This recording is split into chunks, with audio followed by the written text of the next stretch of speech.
Hello, hello. My name is Kim Addis. I am the president and founder of Frame of Mind Coaching, and you have just joined the Frame of Mind Coaching podcast. Oh, by the way, I'm also the co-founder of the Journal That Talks Back. But today is Fridays with Ferne, and I have my daughter here with me. Ferne, welcome. Hello. Are you ready for, well, not really a case, but you ready for our topic today?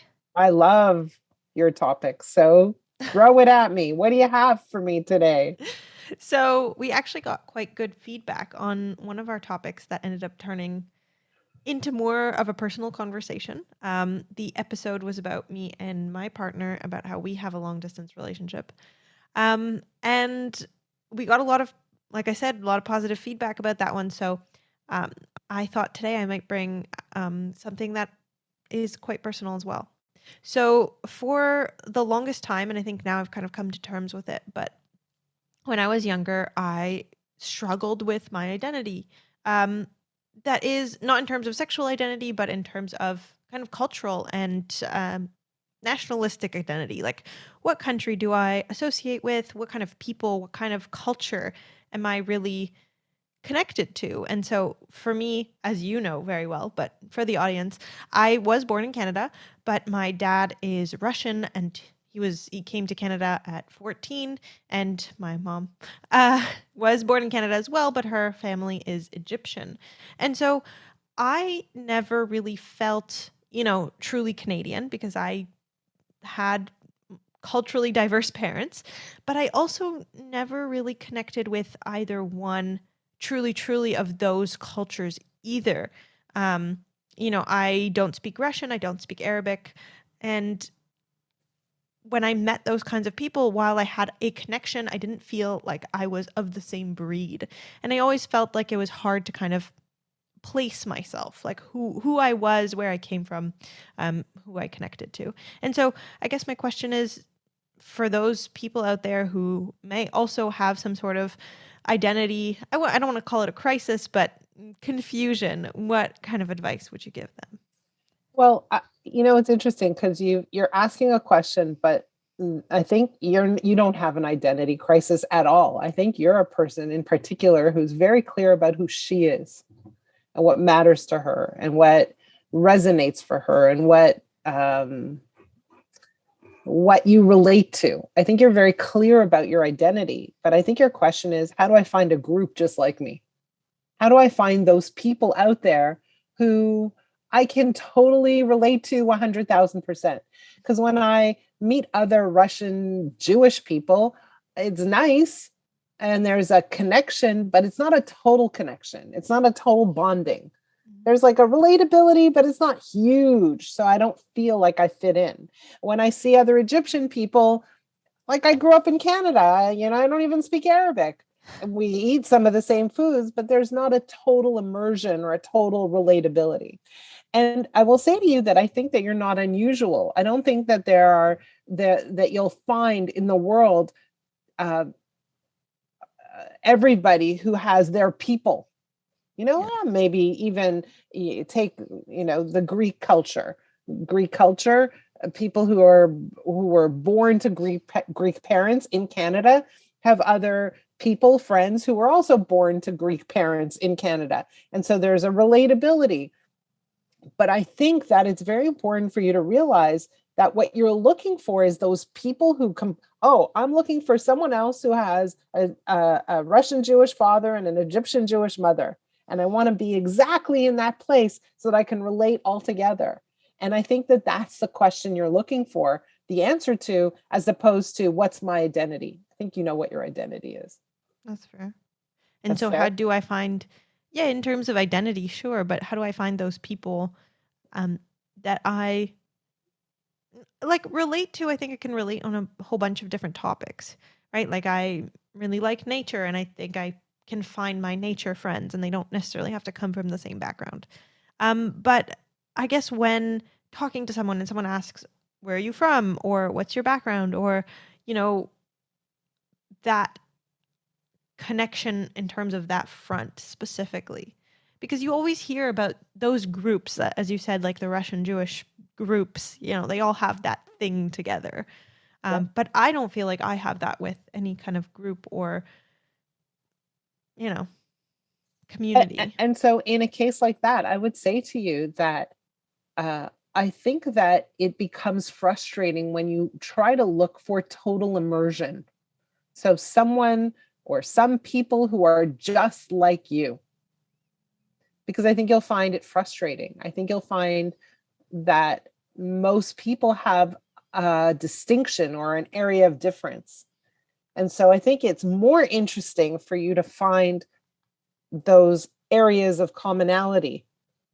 And it gives you the ability to connect with a much, much wider range of people on a much, much wider range of subjects, right? So going back to the Greek community, they relate, but it's a single stream, if that makes any sense. You have the ability to relate to the Egyptian community, the Jewish community, the Canadian Jewish community, the Russian Jewish community, that, you know, you're dating a guy from France, totally different cultures, but you have a lot of areas of connection and commonality. You have your nature friends, you have friends from all over the place, right? And they're connecting with you on all these different subjects. And so rather than searching for a place of total immersion, I think it's valuable for you to search for areas of connection and think of yourself as having a very wide breadth and wide circle of connections and friendships, as opposed to the one place where you're totally connected. But I will add one more thing. That is what family is for. When you look for that total immersion, look to your siblings, look to your cousins who have a much, much higher level of relatability. And the truth of the matter is that many of my cousins have children that are approximately your age. And those are people that I think you will find a high, high degree of connection with, that maybe you haven't spent as much time as you could. Is that a plea to spend more time with your family? It's an invitation, not a plea. Yeah, and I think family's important, and I do agree with that. But what I think I've come to realize is that identity is multifaceted. So you're not just, you know, Jewish, or you're not just Russian, you're not just Greek, you're not just one thing, you're not just a culture. You are so multifaceted, and I think a lot of times we are asked to put ourselves in boxes. Like, I'm asked quite often to do these EDI forms, and I find that I never fit. What does that mean? So you have to fill out this form. I don't know if you've ever had one, but there's these forms that you have to fill out. EDI is equity, diversity, and inclusion. You have to fill out saying kind of your background so that they can include more people. And I think that's important. I just often find that I don't fit in any of these boxes. You know, obviously they can't put every country in the world on this sheet, you know, to check off boxes, because culture isn't only about what country you come from.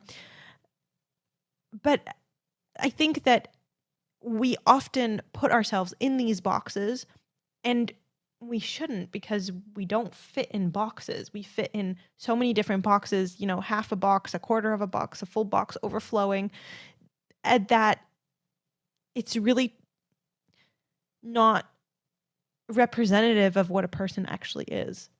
And I agree with you. I agree with you wholeheartedly. And that's why I'm not a huge fan of things like DISC assessments, or, you know, the true colors assessment, or when people call themselves introverted or extroverted. I think they're really, really narrowly focused. Mm-hmm. And I also think that they cause you to create boundaries around yourself that aren't helpful. That is why I'm not a huge fan of assessments like the DISC assessment or the true colors assessment, because they put you in a box and they keep you stuck there. And I really, really don't like when people call themselves introverted or extroverted. Everyone's somewhere in the middle. And what it does is it only creates limitations for you.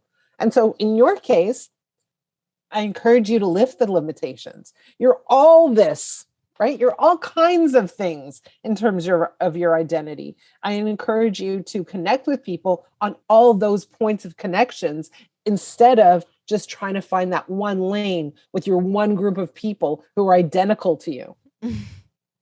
Surprisingly, I've never actually found somebody who's also Egyptian Russian Your brother. other than him. Well, keep looking. You never know. You might find someone. The Yeah, world's a maybe big place. It's very true. Yeah. But if you are thinking about your identity and you think to yourself, who am I? Who are my people? Where do I belong?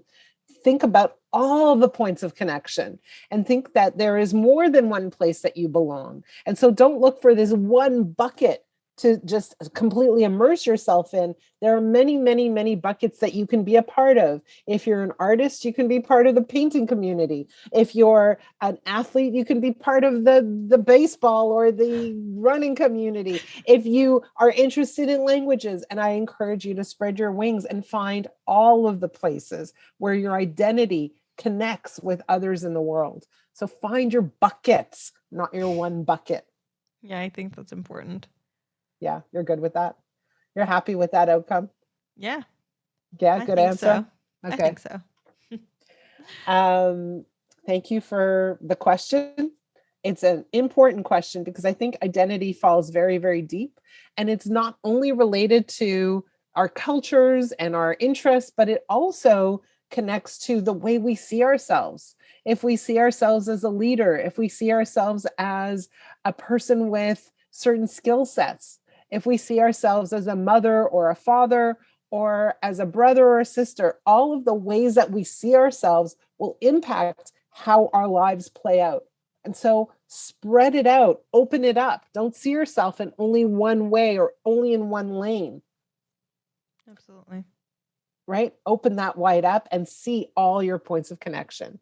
Thank you for being here. Thank you for your question. Thank you guys for listening. If you have a subject or a question that you want to throw at us, that you want us to discuss on the podcast, please reach out. We want to hear from you. My email address is kim@frameofmindcoaching.com. Ferne, how do people reach you? Email me as well. My email address is fernekotlyar@live.com. Also, think about your own identity and send us a note about how you see yourselves. We want to hear from you. And in the meantime, have a great week. We will see you next time. Have a good one. Bye.